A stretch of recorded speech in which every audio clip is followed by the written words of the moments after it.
Little Miss Busy by Roger Hargreaves. Little Miss Busy loved nothing more than to be hard at work, keeping herself busy as a bee. In fact, as busy as a hive of bees. Every day she would get up at 3 o'clock in the morning.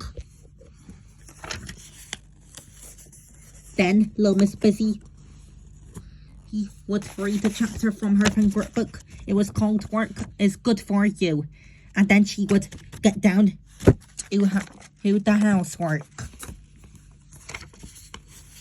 She would begin by tidying up, and then sweeping, and then dusting, and then scrubbing. And sweeping, and dusting, and scrubbing, and polishing until everything was spotless. She would clean her house from top to bottom, and then from bottom to top, just to make sure. She even dusted the bread and polished the butter. She wasn't happy unless she was busy working, and she didn't rest all day long, not for a minute, not even for a second, from 3 o'clock in the morning until after midnight. That was until last Monday. Little Miss Busy wasn't up at 3 o'clock. She wasn't even up by 6 o'clock. She wasn't even out of bed by 9 o'clock. She was ill. Oh, calamity, she cried. I won't be able to do any work. She telephoned Dr. Mancuel. 5 minutes later, he was at her bedside. He asked her to put out her tongue. He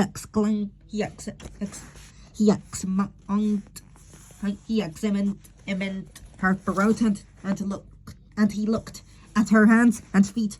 What you need is rest. A lot of rest, he said, with a broad smile. A lot of rest, repeated Little Miss Busy to herself. Oh, calamity, there was a loud thump, which was the sound of Little Miss Busy falling over backwards onto her bed.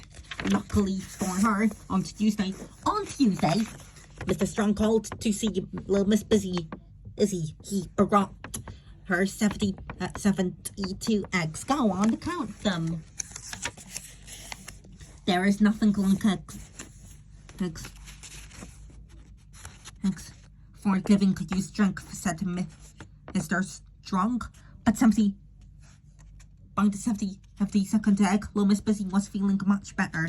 That was until Mr. Strong said, now you must rest to get your strength up. There was a loud thump, which was the sound of Little Miss Busy falling over backwards onto the bed. Luckily for her, on Wednesday, Mr. Greedy came to visit. He brought an enormous bowl of food. I always found that eating a big meal makes me feel better, said Mr. Greedy. Little Miss Busy ate a lot. She felt better than ever. That was until Mr. Greedy said, now you must rest to let your stomach settle. There was a loud thump.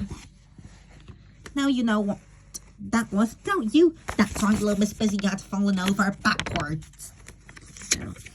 On Thursday, Mr. Nonsense popped in to see Little Miss Busy. He brought her an umbrella. Hello, he said. I heard you're not feeling well. You don't need a rest. Little Miss Busy jumped for joy. Right out of bed. You need a holiday, finished Mr. Nonsense. There was a loud thump. That's right. There, look. There you look better already, said Mr. Nonsense, and left.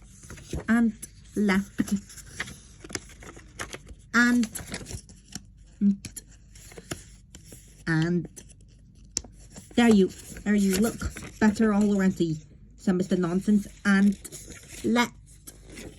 left by the open window. Little Miss Busy picked herself up. A small smile formed on her face. Something Mr. Nonsense had said had actually made sense. She had never thought of going on holiday before. The more she thought about it, the happier she felt.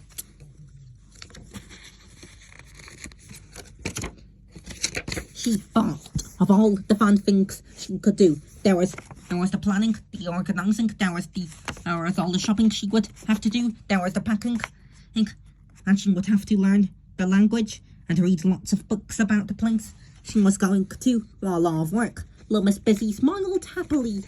The following Thursday she was on at 3:00 in the morning.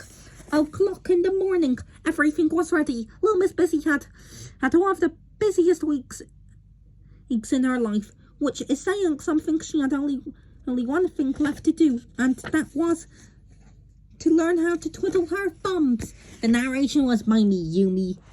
I suppose though you wanted to know my name, but the narration was by me, Yumi Yoshimura.